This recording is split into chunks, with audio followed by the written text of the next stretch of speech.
এই পৃথিবীতে মানুষ যে রিজিকের জন্য সারাদিন পেরেশান, সারাদিন রিজিকের তালাশে দৌড়াদৌড়ি করে মাথার ঘাম পায়ে ফেলায়। আমার রাসূল সাল্লাল্লাহু আলাইহি সাল্লাম বলেন, ও আমার উম্মতের দল, যে রিজিকের জন্য তুমি সারাদিন পরিশ্রম করো, সারাদিন দৌড়াদৌড়ি করো, মাথার ঘাম পায়ে ফেলাও, কিন্তু তারপরেও সেই রিজিকের মধ্যে তুমি বরকত পাও না রে আমার উম্মত। আমি রাসূল সাল্লাল্লাহু আলাইহি সাল্লাম বলতেছি, তোমরা তোমাদের জীবনে তোমাদের কাজে কর্মে 7টা জিনিসের উপরে আমল করবা। 7টা জিনিসের উপর যদি তুমি আমল করতে পারো, আমার আল্লাহ রাব্বুল আলামিন তোমার রিজিকের প্রশস্ততা করে দিবেন, রিজিকের মধ্যে বরকত দ্বারা পরিপূর্ণ করে দিবেন। আল্লাহ রাসূল সাল্লাল্লাহু আলাইহি সাল্লাম বলেন, ও আমার উম্মতেরা, তোমরা ওই 7টা কাজ করবা। 1 নাম্বার, আল্লাহ রাব্বুল আলামিন বলতেছেন, ওয়া'মুর আহলাকা বিস-সালাত ওয়াসতাবির আলাইহা লা নাসআলুকা রিজকান নাহনু নারযুকুকা ওয়াল আকিবাতু লিত-তাকওয়া। আমার আল্লাহ রাব্বুল আলামিন বলেন, যে রাস্তাগুলোর মাধ্যমে আমি বান্দাকে রিজিক দেই, ওই রাস্তাগুলোর মধ্যে অন্যতম রাস্তা হচ্ছে সালাত তথা নামাজ। যে ব্যক্তি সময় মতো গুরুত্ব সহকারে 5 ওয়াক্ত নামাজ আদায় করবে, আল্লাহ রাব্বুল আলামিন ওই নামাজের বদৌলতে বান্দার রিজিকের মাঝে বরকত দ্বারা পরিপূর্ণ করে দিবেন। ওই রিজিক দ্বারা তার সমস্ত প্রয়োজনকে মিটাইয়া দিবেন। আল্লাহ রাব্বুল আলামিন ওই সালাতের মাধ্যমে, নামাজের মাধ্যমে ওই নামাজি ব্যক্তির কাছে তার রিজিককে পৌঁছায় দিবেন। সুবহানাল্লাহ। এই জন্য মুসলমান ইমানদার আল্লাহর গোলাম, যদি রিজিকের মাঝে বরকত পাইতে চাও, রিজিকের প্রশস্ততা করতে চাও, রিজিক বাড়াইতে চাও, অবশ্যই তোমাকে নামাজ পড়তেই হবে, নামাজ পড়তেই হবে। এবং নামাজ করলে আরেকটা উপকার কি? আল্লাহ রাব্বুল আলামিন বলেন, ইন্নাস সালাতা তানহা আনিল ফাহশাই ওয়াল মুনকার। নামাজের মাধ্যমে যে ব্যক্তি নামাজ আদায় করে, আল্লাহ রাব্বুল আলামিন ওই নামাজের বদৌলতে তাকে সকল প্রকার খারাপ গৃহীত কাজ থেকে আল্লাহ রাব্বুল আলামিন বিরত রাখেন। 2 নম্বর কাজ, আমার রাসূল হযরতে মুহাম্মদুর রাসূলুল্লাহ সাল্লাল্লাহু আলাইহি ওয়াসাল্লাম বলেন, রিজিকে বরকত পাওয়ার জন্য আমার উম্মতের আরেকটা কাজ তোমাদের জন্য রয়েছে। সেই কাজটা কি? সেই কাজটা হচ্ছে তাকওয়া। তোমার অন্তরের ভিতরে তাকওয়া অর্জন করা, তোমার আমলের মাধ্যমে তাকওয়া অর্জন করা, আমলে অন্তরে তোমার সর্বজনীনভাবে তাকওয়া অর্জন করা। যদি আমার উম্মতেরা, তোমার ও আল্লাহর গোলাম, যদি তোমার অন্তরের ভিতরে তাকওয়া থাকে, আল্লাহ তাআলার ভয় থাকে, ওই তাকওয়ার মাধ্যমে আল্লাহ রাব্বুল আলামিন তোমার রিজিকের মাঝে বরকত দান করবেন। আল্লাহ রাব্বুল আলামিন বলেন, ওয়া ইয়ারযুকুহু মিন হাইথু লা ইয়াহতাসিব ওয়া মান ইয়াতাওয়াক্কালু আলাল্লাহ ফাহুয়া হাসবুহু ইন্নাল্লাহা বালিগু আমরি ক্বাদ জাআলাল্লাহু লিকুল্লি শাইইন কাদির। আমার আল্লাহ রাব্বুল আলামিন বলেন, যে ব্যক্তি আমার উপরে তাকওয়া অর্জন করবে, যার অন্তরের ভিতরে তাকওয়া থাকবে, আমি আল্লাহ রাব্বুল আলামিন তাকে এমন জিনিস থেকে রিজিক দান করব, এমন এমন উৎস থেকে রিজিকটাকে দান করব, সে তা কল্পনাও করতে পারবে না। তোর অন্তর দ্বারা সে কোনো সময় কল্পনা করে শেষ করতে পারবে না। আমি আল্লাহ রাব্বুল আলামিন তাকওয়ার বদৌলতে তাকে উত্তম রিজিক আমি আল্লাহ রাব্বুল আলামিন দান করব, এবং তার রিজিকের মধ্যে আমি আল্লাহ রাব্বুল আলামিন বরকত দ্বারা পরিপূর্ণ করে দিব। সুবহানাল্লাহ। আল্লাহ রাসূল সাল্লাল্লাহু আলাইহি সাল্লাম বলেন, ও আমার উম্মতেরা, ও আল্লাহর গোলাম, 3 নাম্বার হচ্ছে তাওয়াক্কালতু আলাল্লাহ। তুমি যে কাজই করো না কেন, আল্লাহ তাআলার উপরে তাওয়াক্কুল করবা।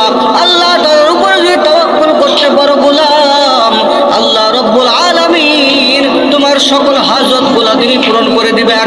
তোমার কোনো হাজত বাকি থাকবে না। তুমি যে অবস্থায় থাকো না কেন, বিপদে থাকো, আল্লাহ তাআলার উপরে তাওয়াক্কুল করো। তুমি সুখে আছো, আল্লাহ তাআলার উপরে তাওয়াক্কুল করো। সর্ব অবস্থায় যদি তুমি আল্লাহ তাআলার উপরে তাওয়াক্কুল করতে পারো, তাহলে আল্লাহ রাব্বুল আলামিন তোমার রিজিকের মাঝে এমন বরকত দান করবেন যে বরকতের কারণে তোমার তাওয়াক্কুল আরো বহু গুণে বেড়ে যাবে। সুবহানাল্লাহ। আল্লাহ রাব্বুল আলামিন বলেন, তাওয়াক্কালতু আলাল্লাহ লা হাওলা ওয়ালা কুওয়াতা ইল্লা বিল্লাহ। একমাত্র আল্লাহ তাআলার উপরে তাওয়াক্কুল করো, আল্লাহ তাআলাই তোমার জন্য যথেষ্ট। সুবহানাল্লাহ। 4 নম্বর কাজ, 4 নম্বর আমল হচ্ছে ইস্তিগফার করা। যে বান্দা প্রতিনিয়ত ইস্তিগফার করে, তথা আল্লাহ তাআলার কাছে তার সিয়া গুনাহের জন্য মাফ চায়, আল্লাহ রাব্বুল আলামিন বলেন, ও আমার গোলাম, আমি আল্লাহ তাআলার কাছে মাফ চাইতেছো, যাও, আমি আল্লাহ রাব্বুল আলামিন তোমার পিছনে গুনাহগুলো মাফ করে দিলাম। শুধু গুনাহ মাফ করে নাই রে বান্দা, ইস্তিগফার করার কারণে আমি আল্লাহ রাব্বুল আলামিন তোমার রিজিকের প্রশস্ততা বাড়ায় দিলাম এবং তোমার রিজিকের মাঝে বরকত দ্বারা পরিপূর্ণ করে দিলাম। সুবহানাল্লাহ। আল্লাহ রাব্বুল আলামিন বলেন, আস্তাগফিরুল্লাহ ইন্নাল্লাহা গফুরুর রহিম। হে আল্লাহ, আপনি আমাকে মাফ করে দেন, নিশ্চয় আল্লাহ রাব্বুল আলামিন গফুরুর রহিম, সবচেয়ে বড় দয়ালু, সবচেয়ে বড় দাতা। এই জন্য আল্লাহ তাআলার প্রতি সব সময় ইস্তিগফার করা, গুনার জন্য মাফ চাওয়া। 5 নম্বর আমল, 5 নম্বর ইবাদত হচ্ছে কামাই করার চেষ্টা করা। আল্লাহ রাসূল সাল্লাল্লাহু আলাইহি সাল্লাম বলেন, ও মায়ের উম্মতেরা, ও আল্লাহর গোলাম, তুমি যদি এটা মনে করো যে আল্লাহ তাআলাই তো সবকিছু করতে পারেন, আমি ঘরে বসে থাকবো, ঘরে বসে থাকলেই আল্লাহ রাব্বুল আলামিন আমাকে খাওয়াবেন, না না, ও মায়ের উম্মতেরা, তোমরা কামাই করার চেষ্টা করো। আমার রাসূল বলেন, মান জাদ্দা ওয়াজাদা। হে আমার উম্মতেরা, তোমরা চেষ্টা করো, তোমাদের চেষ্টা তোমরা চালিয়ে যাও, আল্লাহ রাব্বুল আলামিন তোমাদেরকে সফল করবেন, আল্লাহ রাব্বুল আলামিন তোমাদেরকে সফল করে দিবেন। তোমাদের কাজ হচ্ছে চেষ্টা করা। তোমরা যদি চেষ্টা করো, অবশ্যই আমার আল্লাহ তোমাদেরকে সফল বানিয়ে দিবেন। আল্লাহ রাব্বুল আলামিন বলেন, ও বান্দা, তুমি চেষ্টা করতে থাকো, তোমার চেষ্টা চালিয়ে যাও, তোমার চেষ্টা যেখানে শেষ, আমি আল্লাহ রাব্বুল আলামিনের রহমত সেখান থেকে শুরু। এই জন্য কামাইয়ের চেষ্টা করতে হবে, কামাইয়ের জন্য চেষ্টা করতে হবে, অবশ্যই চেষ্টা করতে হবে। আল্লাহ রাব্বুল আলামিন বলেন, ফাইযা কুদিয়াতিস সালাতু ফান্তাশিরু ফিল আরদি ওয়াবতাগু মিন ফাদলিল্লাহ ওয়াযকুরুল্লাহা কাসীরান লাআল্লাকুম তুফলিহুন।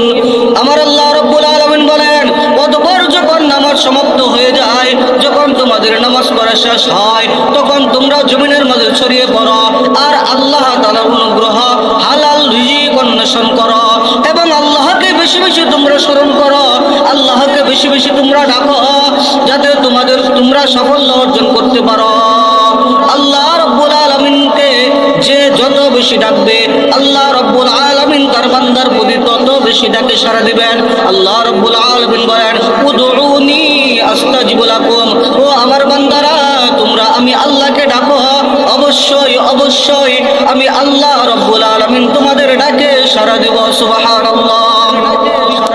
6 নম্বর আমল, 6 নম্বর কাজ হচ্ছে, ও বান্দা, যদি তুমি তোমার রিজিকের মাঝে বরকত বাড়াইতে চাও, রিজিকের উন্নতি করতে চাও, যদি তুমি আল্লাহ তাআলার রহমত পেতে চাও, তাহলে 6 নম্বর কাজটা, যে কাজটা করবা, সেই কাজটা হচ্ছে আত্মীয়তার সম্পর্ক বজায় রাখবা, আত্মীয়তার সাথে ভালো সম্পর্ক রাখবা, আত্মীয়তার সাথে যোগাযোগ ভালো রাখবা, তাদের সাথে সদাচরণ করবা, তাদের সাথে মত বিনিময় করবা, তাদের সাথে সুসম্পর্ক রাখবা। কোনো সময় তাদেরকে তুমি অবহেলা করবা না, কোনো সময় তাদেরকে তুমি দূরে ঠেলে দিবা না। আল্লাহর হাবিব সাল্লাল্লাহু আলাইহি সাল্লাম হাদিস শরীফে বলতেন, যে ব্যক্তি কামনা করে যে তার রিজিক প্রশস্ত হয়ে যাক, আল্লাহর হাবিব বলেন, সে যেন তার আত্মীয়তার সম্পর্ক বজায় রাখে, আত্মীয়তার সম্পর্ক ঠিক রাখে। আত্মীয়তার সম্পর্ক ঠিক রাখার মাধ্যমে আমার আল্লাহ রাব্বুল আলামিন তার রিজিকের মাঝে বরকত দিয়ে দিবেন। সুবহানাল্লাহ। ও মায়ের উম্মতের দল, ও আল্লাহর গোলাম, 7 বিষয় আমার রাসূল সাল্লাল্লাহু আলাইহি সাল্লাম বলেন, ও মায়ের উম্মতেরা, 7 নাম্বার তোমরা যে আমলটা করবা সে আমলটার নাম হচ্ছে আন-নিকাহ, তথা বিবাহ। আল্লাহ রাব্বুল আলামিন বলেন, ওয়া আনকিহুল আয়ামা মিনকুম ওয়াস-সালিহিন মিন ইবাদাতিকুম ওয়া আমাইকুম আইয়াকুনু ফুকারা ইগনিহিমুল্লাহু মিন ফাদলি ওয়াল্লাহু ওয়াসিউন আলীম। আমার আল্লাহ বলেন, তোমাদের মধ্যে যারা বিবাহহীন, যারা এখন বিবাহ করে নাই, তাদের বিবাহ সম্পন্ন করো। আর তোমাদের দাসী দাসীদেরকেও, তারা যদি নিঃস্ব হয় তাহলে আল্লাহ তাদেরকে নিজ অনুগ্রহে অভাব মুক্ত করে দিবেন, ঋণ মুক্ত করে দিবেন। তাদের রিজিকের মাঝে আমার আল্লাহ রব্বুল আলামিন বরকত দিবেন। আল্লাহ রব্বুল আলামিন প্রচুর দানকারী, সর্ব বিষয়ে তিনি জ্ঞান রাখেন। এই জন্য আল্লাহ রব্বুল আলামিনের কাছে চাইতে হবে, বেশি থেকে বেশি চাইতে হবে। হাদিস শরীফে আল্লাহ রাসূল সাল্লাল্লাহু আলাইহি সাল্লাম বলেন, তোমরা বিবাহের মাধ্যমে রিজিক তালাশ করো, তোমরা বিবাহের মাধ্যমে রিজিকের উন্নতি করো, তোমরা বিবাহ করার মাধ্যমে রিজিকের প্রশস্ততা করো, রিজিকের মাঝে বরকত অবলম্বন করো। আল্লাহ রাব্বুল আলামিন ওই বিবাহের মাধ্যমে যদি তোমার অভাবটাকে, ওই অভাবটাকে আল্লাহ রাব্বুল আলামিন তার রহমত দ্বারা দূর করে দিবেন। আল্লাহ রাব্বুল আলামিন হচ্ছেন রহমানুর রহিম, তিনি হচ্ছেন গফুরুর রহিম। যখন কোনো অভাবগ্রস্ত বান্দা আল্লাহ রাব্বুল আলামিনকে ডাক দেয়, আমার আল্লাহ রাব্বুল আলামিন ওই অভাবগ্রস্ত, ওই ঋণযুক্ত ওই লোকটি, ওই গুনাহগার লোকের ওই ডাক আল্লাহ রাব্বুল আলামিন ফেরত পাঠায় না। আমার আল্লাহ রাব্বুল আলামিন ওই বান্দারটাকে সাড়া দেন এবং ওই বান্দার সকল আরজি শুনেন এবং তার ডাকার মাধ্যমে আল্লাহ রাব্বুল আলামিন তার সকল হাজতগুলোকে তিনি কবুল করেন এবং সকল হাজত দূর করে দেন। এই জন্য ও মায়ের উম্মতেরা, তোমরা রিজিক তালাশের জন্য, রিজিকে বরকত পাওয়ার জন্য ওই 7টা আমল করবা। ওই 7টা আমল তোমার জিন্দেগিতে ফিট করবা। ওই 7টা আমলের মাধ্যমে আল্লাহ রাব্বুল আলামিনের কাছে তুমি রিজিক তালাশ করো, রিজিক চাইবা। অবশ্যই আমার আল্লাহ রাব্বুল আলামিন তোমার রিজিকের মাঝে বরকত দিবেন, রিজিক বাড়াইয়া দেবেন। সুবহানাল্লাহ। আল্লাহ রাব্বুল আলামিন যেন আমাকে সকলকে ওই 7টা বিষয়ের উপরে পরিপূর্ণভাবে আমল করার তৌফিক দান করেন।